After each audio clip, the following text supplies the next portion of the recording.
Hi, and welcome to Wider Professional Development. I'm Megan Coates, and my topic is Are There Less Boys in Dance? So in this presentation, we will be addressing the possible effects that gender roles in society, sport and families has on the gender diversity in the dance industry. This can range from pre-primary to pre-professional to professional and beyond. We will also be investigating how teachers must accommodate to teach mixed sex classes, and we will also be researching into the existing government legislation regarding the arts. So to start, let's look at this question on its own. So there are debates that agree with this statement, that there are in fact less boys in dance than girls. So according to Principal Creative Performing Arts, currently about 15 to 20% of total preschool aged dancers are male. So that is a huge imbalance itself, and the number continues to go down as the age groups get past the age of 5.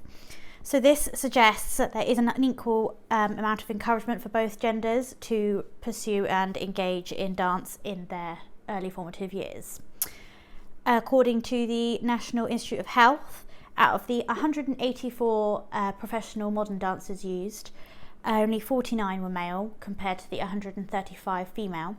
This study also found that the female dancers would start their training much younger than the male dancers. So this itself suggests that young girls are more encouraged to participate in dance than young boys are.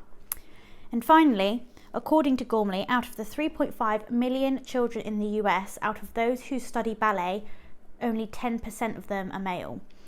So this is a huge gender imbalance in dance. Whilst this is a US statistic, it is still useful in the wider global community of the dance industry.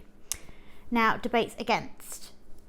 Well, there is only one debate against really mainly that I focused on, which is the argument discussed in Luke Jennings' article called Sexism in Dance, Where Are All the Female Choreographers? And this argues that there is an imbalance in the ratio of male to female choreographers, however, that it is more of a male-dominated field. So he reverts the statement and he thinks that actually there are in fact many more male creatives in the dance industry. Whilst there are many debates for this statement, the main argument against comes from Luke Jennings' article titled Sexism in Dance, Where Are All Their Female Choreographers? So Jennings argues that there is an imbalance in the ratio between male and female choreographers. However, he is suggesting that it is actually a more male-dominated field. So this suggests that there are in fact more male creatives, refuting the statement that there is an imbalance. So the initial document that made me choose my topic was the clip of GMA presenter Laura Spencer when she came under criticism for making fun of Prince George for taking ballet lessons. Now this intrigued me to investigate why there is a negative stigma for boys in ballet and having a look at where that comes from. So this is the clip.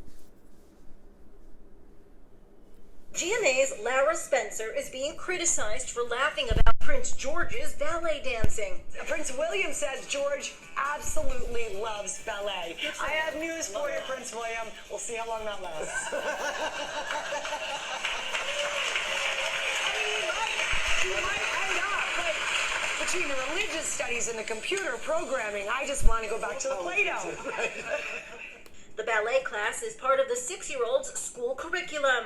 Many in the dance world are calling Spencer's reaction bullying, including Broadway director and choreographer Jerry Mitchell. Laura, really? Some of us take ballet. Some of us win Tony Awards because we took ballet. This thing, it's 2019. Get a life. So you think you can dance? Choreographer Travis Wall is also commenting. And I found these comments to be very upsetting. Not only did you inspire your audience and colleagues to participate in the laughter, you have now added fuel to the fire to a massive problem in this country, which is bullying. The 2000 movie Billy Elliot addresses similar themes. Billy's dad is suspicious of his son's passion for ballet, but ultimately lets him follow his dreams. Spencer said in a statement on Instagram, "My sincere apologies for an insensitive comment I made in Pop News yesterday. From ballet to anything one wants to explore in life, I say go for it. I fully believe we should all be free to pursue our passions. Go climb your mountain and love every minute of it. Prince George, keep dancing and point, plie, and spin." Okay. So after watching the video, I began to consider the wider impact of words and attitudes, such as the ones that are featured in that video, and how it affects boys that are thinking of pursuing dance. Interestingly enough, these sort of themes are explored in pop culture, such as the Billy Elliot movie. So I began to think of the obstacles that potentially contribute to the reduction of participation in dance for all. So I remember in school that boys would be sent outside for football and rugby, whereas the girls would stay inside to do dance and gymnastics. And in my career, I think I would like to combat this by exploring teaching dance outside of a dance-specific environment. So, for example, a primary school or a secondary school. I think that a gender-neutral approach to dance being implemented within physical education within the school system would encourage more boys and young girls from their younger ages to consider pursuing dance outside of school. I always thought that I would want to focus my teaching side of my career to those in full-time training or aiming to get into full-time training. However, when I went back to teach an audition intensive at my old dance school, I realised that the ratio of boy to girl students was hugely imbalanced. So in order to get more boys into dance in the first place, I think it needs to be addressed and implemented earlier into their lives in an accessible way, such as through the education system. So here are the themes that were apparent in the video, and these are also from research which suggests that they are the key factors prohibiting boys from pursuing dance. And I think that by implementing a gender-neutral approach to dance in the school system, we can definitely address the ones in bold, particularly the studio environments being female-orientated or being marketed only for the females. Again, if it's in school, it's a gender-neutral environment and studio space, then we can take that out of it. And the lack of availability and consistency, well, if we are making it available within the school system, then we can combat that issue. So in order to effectively pitch my idea to schools, I researched the benefits of having a performing arts education in the school system. So there are 5 main areas of benefit. The emotional intelligence of students is improved, their creative minds and personalities are forged, it encourages imagination and makes them happier and releases endorphins. Communication is improved as it helps their language and communication skills. Being able to communicate effectively with others with more confidence is also a life skill, so very beneficial. Being able to express yourself is a really important aspect to encourage with children. So embracing your own individuality and developing self-confidence and self-belief is also a benefit. With improved self-esteem, children go on to master more skills that help equip them for the rest of their working lives. It has also been found in studies that children who participate in the performing arts show improved performance in the more traditionally academic subjects such as English and maths. So it has academic benefits as well as creative. So these points support why my idea of integrating dance into physical education from a young age for boys and girls is so important. I think that girls should also be equally encouraged to participate in traditionally male sports as football and rugby, as boys should be introduced into ballet. I think that having a gender-neutral attitude towards dance and sports promotes versatility and inclusivity. So now that we've gotten boys into dance class, what do we do now? Do we treat male and female students the same? Treating them differently, does that come under tailored learning? Is that justified? What about the Equality Act? How does that come into play?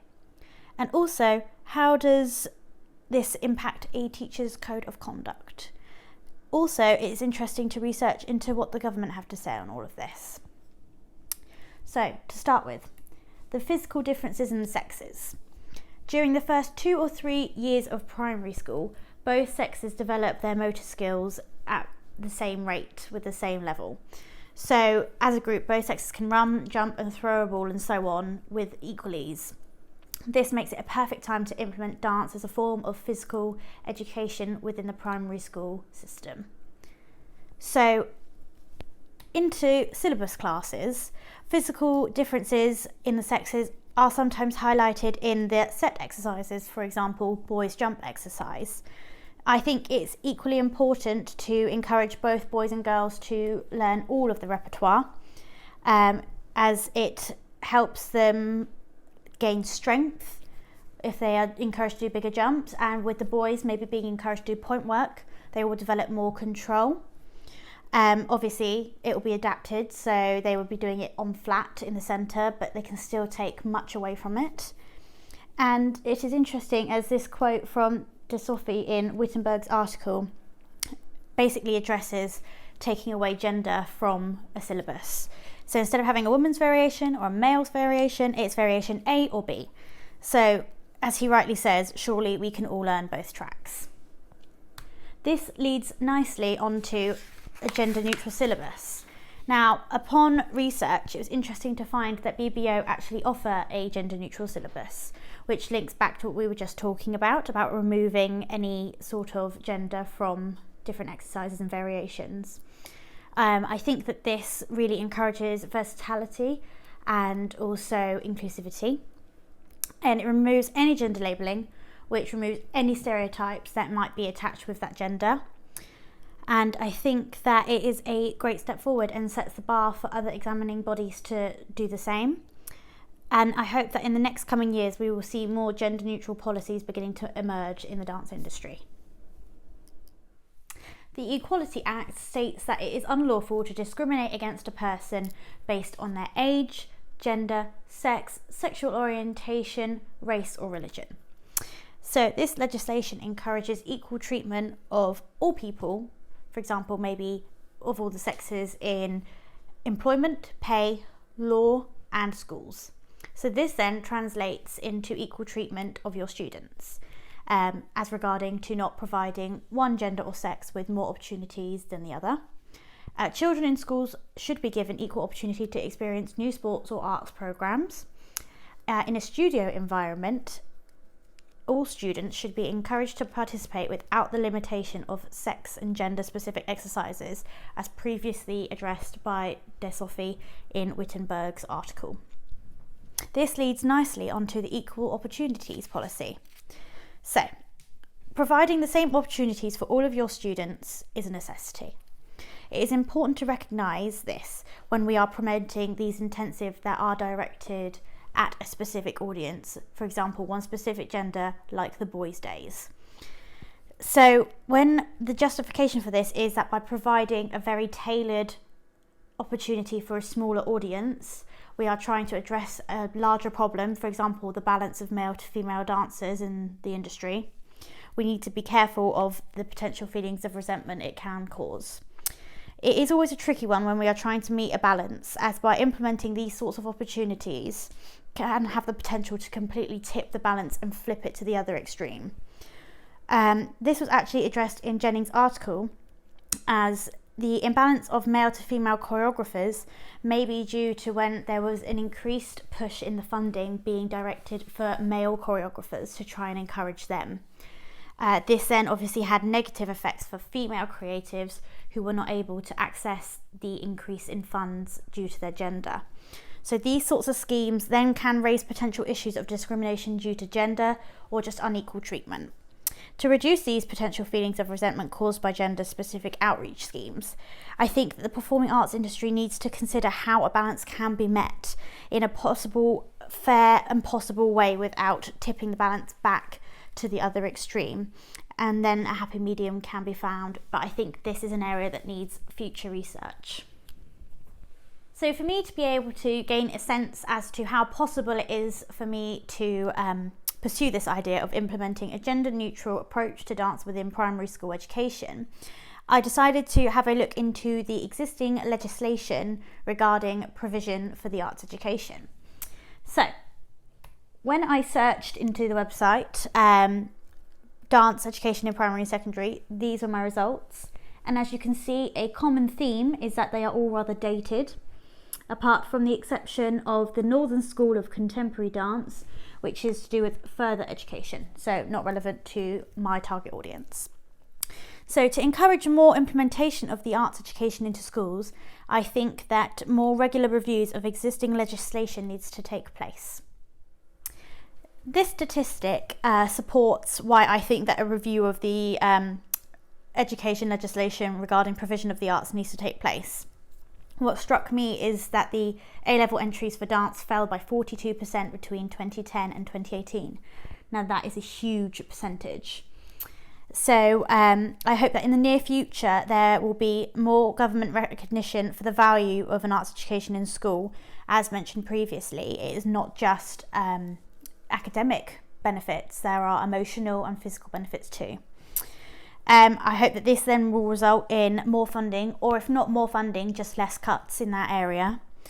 Whilst I appreciate that school funding is a very confusing and complicated area, further research into specifically school funding is definitely advisable. As I have learnt from my brief research into it, is that there are all sorts of streams of funding, such as public, private, so further research into this area to know how you can get funding if you are looking into implementing your schemes into schools is definitely advisable. So we've been using this phrase tailored learning throughout this presentation. So if you take the Equality Act very literally, it can lead to a very one-size-fits-all approach with I will treat all my students the same. Using analogies such as float like butterflies can be seen as traditionally girly. However, it gives such a quality of movement that young boys can equally benefit from this analogy. Likewise, girls can benefit from maybe a more traditionally male analogy such as march like a soldier. These analogies give distinctive qualities to movement that young children are shown to really pick up on and apply to their own learning. So I think it is important to be sensitive to be able to adjust or tailor the way that you teach to meet any specific needs of your students, be it gender, be it physical disability or behavioural needs. Being able to be flexible in teaching delivery is a tremendous asset to a lesson delivery. And being able to use many different teaching approaches designed for both sexes can really create a well-rounded, tailored learning experience for your students. And this allows teachers to optimise their students' learning no matter what their personal ability or situation is.